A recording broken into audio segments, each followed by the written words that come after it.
Hey, what's going on, guys? Welcome back to Duplex Built to Rent. My name is Juan Cristales, and if you are interested in learning how to do ground up new construction, specifically, we are doing duplexes in 2025 and 2026.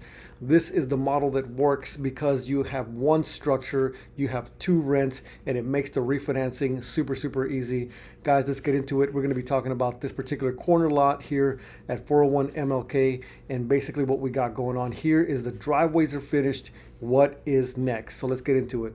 So guys, if you can see here, the forms on this concrete driveway had to be removed, right? And the forms are basically going to be just some very simple wooden forms that kind of hold the concrete together. So those were removed today, but at the same time, the same guy who did that, we went ahead and asked him to go ahead and do the final grade. So what's the final grade? If you guys haven't been watching some of these videos before, but basically what happens is that some of the dirt gets accumulated around here, this little area right up against the house. And so basically what happens is we just have to like smooth it out, right? We have to smooth out all that dirt and just get it to come away from the property itself. And that's the purpose of the final grade. I'm gonna show you some more pictures here. So if you notice here, there's no more lumps and craziness that's going on in the driveway. And what happens is that all the dirt basically gets angled in a certain manner so that it's going away from the property. So that's basically what's considered the final grade, and that's what's happened here. So as soon as we have the final grade completed, and if you can see here, we got some storm clouds coming in. We should have some rain on Sunday. Today's Saturday. And so basically we want to get that sod put in as soon as possible. So that way, it starts, grabbing root. And so just a couple of other pictures here closer up. One of the other things that's actually occurring right now is we went ahead and ordered the flooring. Now the flooring guys are doing this stuff here, which is called leveler. If you can see inside this bucket, they got these bags, and basically what they do is that they will find the lowest spots on the ground and basically just make sure that the entire floor is level. And that stuff kind of works like water, just finds the low spots on its own. But that's one of the things, and it also gives it a good adhesion, so that way it's like super sticky onto the stuff that gets glued down. So let me show you a couple of pictures here of what it looks like. So this is the material we're going to be using on there. It's like a grayish brownish material. It's actually a little bit more brown, but you'll see once it's finished, it looks great. And this stuff is super, super, super resilient, especially when it comes to landlording and being, owning rental property. It's almost impossible for the tenants to destroy this stuff. Most tenants that we select are usually pretty good. We don't have to really worry too much about that. And so, but this stuff is, say, for example, a dog has an accident and the tenants are not home, then, it won't soak in because this stuff is made out of rubber. So if you look here in the background here, this stuff is made out of like super thick rubber and it gets glued down. It's called LVP, luxury vinyl plank. And we get this stuff for $3 a square foot. That's material and labor. It's a turnkey product. Now I went back there again after so if you notice here, just the sod pallets had been left out, and now these guys are actually putting them down. So it's looking fantastic, man. This actually looks really, really good. Now the house is really starting to look like a house, or the property starting to look like a real property. It looks great, man. And one of the other things I'll point out here, you'll see here in a bit, is you see the orange. Which way am I going? You see the orange right here on the siding? This is hardy board concrete siding that we use. And so basically when it rains, it like the orange dirt, the fill dirt kind of bounces back on it. It stains this stuff. And now had we gotten it painted before, that's one of the reasons we have to get it repainted again, because you cannot power wash that stuff off. But now we'll go ahead and get it power washed a little bit and then just, go over it with primer, and the painters will, make sure that it's a smooth, even finish there.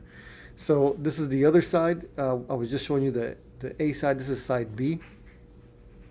And this is what it looks like. Everything is looking good. So this stuff is just kind of drying out. And this is the side here, side view from the front.